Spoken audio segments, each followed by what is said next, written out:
La Russie déclenche des frappes meurtrières contre des villes ukrainiennes après l'attaque d'un pont en Crimée publié le 11 octobre 2022 par Miadjo. Le président Vladimir Poutine a annoncé dans une allocution télévisée que son armée avait lancé les frappes pour se venger d'une explosion qui a endommagé le pont reliant la Russie et annexé la Crimée au cours du week-end.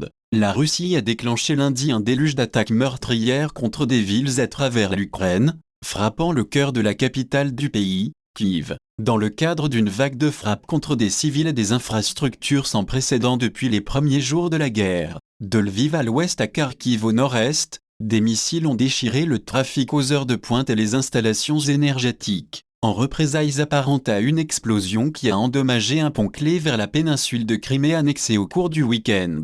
Le président russe Vladimir Poutine a annoncé dans une allocution télévisée que son armée avait lancé une attaque massive contre l'énergie, le commandement militaire et les installations de communication de l'Ukraine, déclarant à son Conseil de sécurité que c'était une vengeance pour ce qu'il a qualifié de terroristes de Kiev Action, y compris l'explosion du pont. Le dirigeant russe a également proféré une menace. Si les tentatives d'attentats terroristes sur notre territoire se poursuivent, les réponses de la Russie seront dures et correspondront à l'ampleur des menaces qui pèsent sur la Russie, a-t-il déclaré. Personne ne devrait avoir le moindre doute à ce sujet après une série de revers humiliants sur le champ de bataille qui ont pesé sur Poutine. Les attaques ont été une escalade soudaine qui a montré que Moscou conservait la capacité de terroriser la population ukrainienne, voire de vaincre son armée. Ils ont brisé des mois de calme relatif à Kiev et dans d'autres régions éloignées des lignes de front. Au moins 6 personnes ont été tuées et 51 blessées dans la capitale,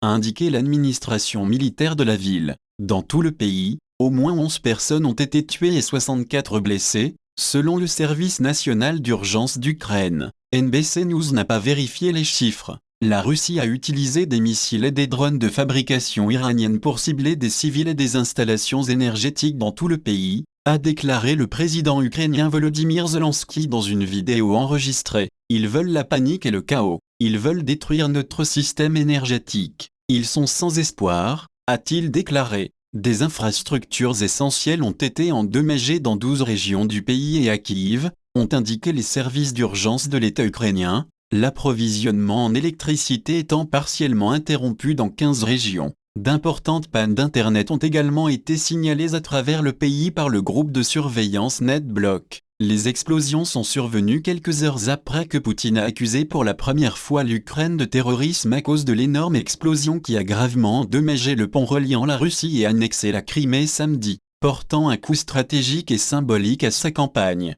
Kiev n'a pas assumé la responsabilité de l'incident, qui, selon les Russes, a tué au moins 3 personnes et a été causé par un camion piégé. Une série d'échecs sur le champ de bataille et l'appel chaotique de centaines de milliers de réservistes militaires ont conduit à une critique croissante du Kremlin dans son pays. Certaines personnalités éminentes appelant à une escalade dans le but d'inverser le cours du conflit. L'Ukraine s'est préparée à des représailles qui sont rapidement arrivées. Un certain nombre d'explosions ont été entendues dans le centre de Kiev tôt lundi par NBC News.